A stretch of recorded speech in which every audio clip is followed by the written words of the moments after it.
Benedict, bakit nila nasabing palpak samantalang nagkaroon naman ng dialogo ang DOTR para dyan sa muling pagbubukas ng consolidation ng mga prangkisa? Magandang umaga, Aga. Ayon nga kay Piston President Modi Floranda, tila wala nga pinagkaiba ito nga department order na nilagdaan ni Transportation Secretary Vince Dizon doon nga sa mga nauna ng consolidation program. Ayon pa kay Floranda, imbis na isanib sila sa mga nauna ng consolidated na grupo o kooperatiba, ay ibalik sa 5 taon ang validity ng ire-renew nilang prangkisa. Sa ngayon, anya ay nagbabagsakan na rin ang ilang grupo na sumama sa Public Transport Modernization Program.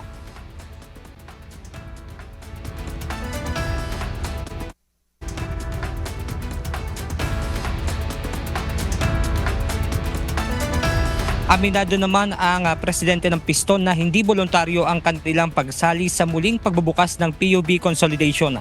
Samantala, ayon sa Land Transportation Franchising and Regulatory Board na mayroon lang anya itong limitasyon. Gaya ng pwede na lang silang bumiyahe sa ruta na mas bababa sa 65% ng kabuang bilang ng nagpa-consolidate. At kung higit na sa 65%, ay hindi na ito papayagan ng LTFRB, liban na lang kung may panibagong ruta sila na bubuuin.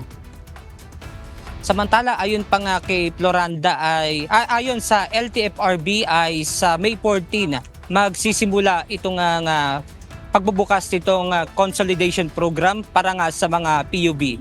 At yan muna ang ating update mula rito sa Quezon City. Balik sa inyo dyan, Aga. Maraming salamat, Benedict Samson.